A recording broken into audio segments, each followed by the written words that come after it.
בתום מסע של 12 יום סביב האטלנטיק, הגיעו הרבי והרבנית סוף סוף אל אדמת ארצות הברית, כשהם מוגנים במזח מספר 8 בסטטן איילנד. הרישומים של האונייה מפרטים מי היו מאות הנוסעים שעלו על סיפונה של הסרפה פינטו באותו יום. שם הנוסע שניאורסון מנדל. עיסוק רב. מוצא יהודי. מקום הלידה ברית המועצות ניקולייב. הכרטיס שולם על ידי חותן.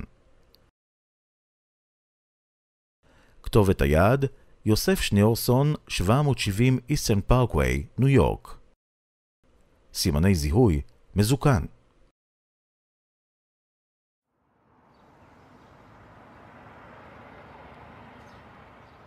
I was standing with my father, Olav Hasholem, upstairs in Gan Eden HaTachten, ready to go in to the Frierdiker Rebbe for Yechidus.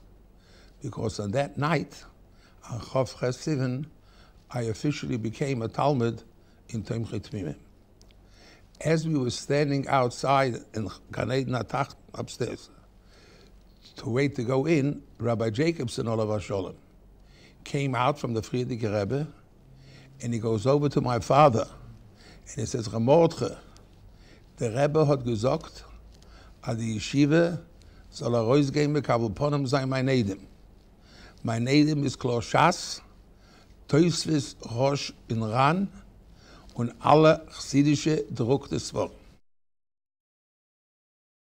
When we came to the pier, of course there was blockades, you couldn't go close to the port, but over there was already the Alter Rebbetzin, the Chamadina, and the Rashag, and I think Chana, and we, the Bochum, was standing on the side.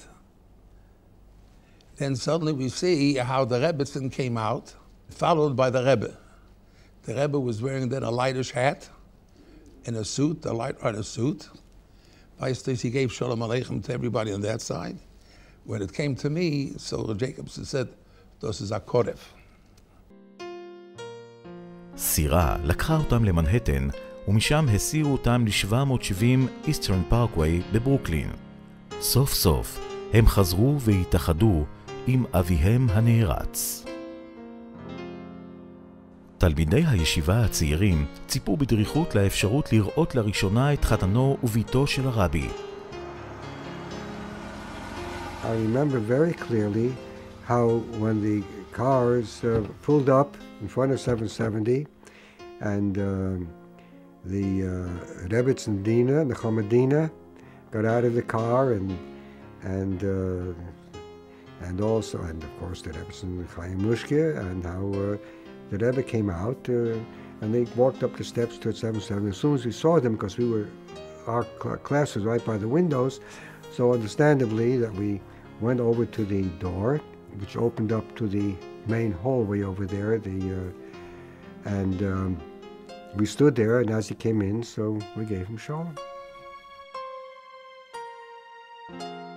The older Chassidim came all day long to give shalom to the Rebbe and his wife in the Rebbetzin, because they lived right there in 770. They asked the Rebbe to farbrengen. The Rebbe said, today is Tuesday, I'll wait till Thursday and I'll have an aliyah and I'll bench Gomel, and then we'll have a farbrengen. I remember that when the Rebbe walked into the farbrengen, he had a sitter in his right hand, and he walked in straight, sat down in the seat in 770 where I used to sit. There weren't a lot of people, the boys from the yeshiva and the Chassidim. He spoke about Abot Tzichem L'Hoides. He described the four things that you bench Goyim will have, saving from the ocean, prison, sickness, and he spoke.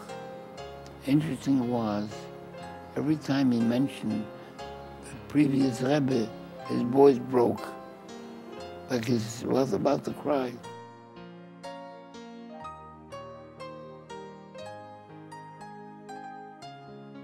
It was a beautiful Nikunim, and he made an impression.